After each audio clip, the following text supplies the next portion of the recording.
Assalamualaikum warahmatullahi wabarakatuh. Halo teman-teman, pada video kali ini saya akan menyampaikan hasil pengamatan tentang simbiosis, yaitu hubungan antara dua makhluk hidup yang berdampingan dan saling mempengaruhi satu sama lain. Simbiosis terbagi menjadi tiga, yaitu simbiosis parasitisme, komensalisme, dan juga mutualisme.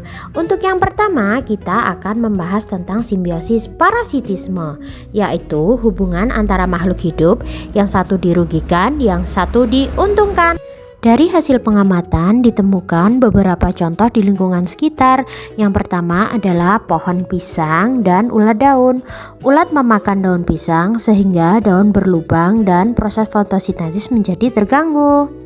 Contoh kedua adalah tanaman sawi dan juga ulat sawi.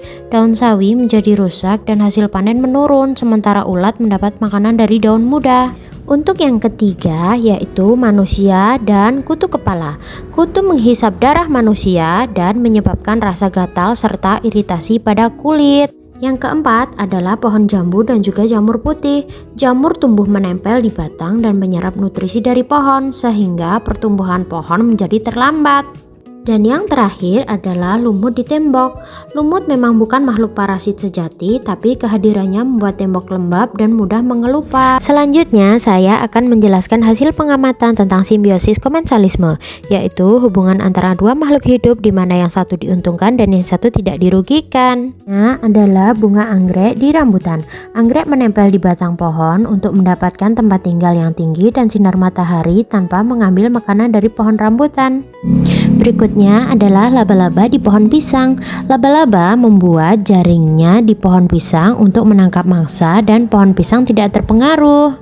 Selanjutnya adalah tanaman menjalar di pohon pisang. Tanaman ini memanfaatkan batang pohon sebagai tumpuan agar bisa tumbuh ke atas dan mendapatkan cahaya matahari yang cukup. Selain itu, ada juga semut dan pohon. Semut tinggal di sela-sela batang atau akar pohon untuk berlindung, sementara pohon tidak dirugikan. Yang terakhir adalah kumbang di tanaman terong. Kumbang memanfaatkan daun atau bunga sebagai tempat berlindung tanpa merusak tanaman. Sekarang kita masuk ke simbiosis mutualisme, yaitu hubungan antara dua makhluk hidup yang saling menguntungkan satu sama lain. Beberapa contoh yang saya temukan dalam pengamatan saya antara lain ayam dan manusia. Ayam diberi makan dan tempat tinggal oleh manusia, sedangkan manusia mendapat telur, daging, dan juga ayam membantu memakan serangga di sekitar rumah. Selanjutnya ada bebek dan manusia. Bebek mendapatkan makan dan perlindungan, sementara manusia mendapat telur, daging, serta bantuan bebek dalam membasmi hama di sawah. Selanjutnya ada kucing dan manusia. Kucing diberi makan dan tempat tinggal, sedangkan manusia terbantu karena kucing mengusir tikus dan menjadi teman di rumah. Selanjutnya ada kupu-kupu dengan bunga.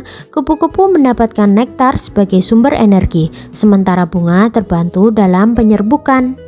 Dan yang terakhir ada kambing dan manusia. Kambing mendapatkan pakan, sedangkan manusia mendapat manfaat dari susu, daging, dan kotorannya yang bisa dijadikan pupuk. Dari tiga jenis simbiosis ini, parasitisme, komensalisme, dan juga mutualisme, kita bisa belajar bahwa setiap makhluk hidup memiliki peran penting di alam.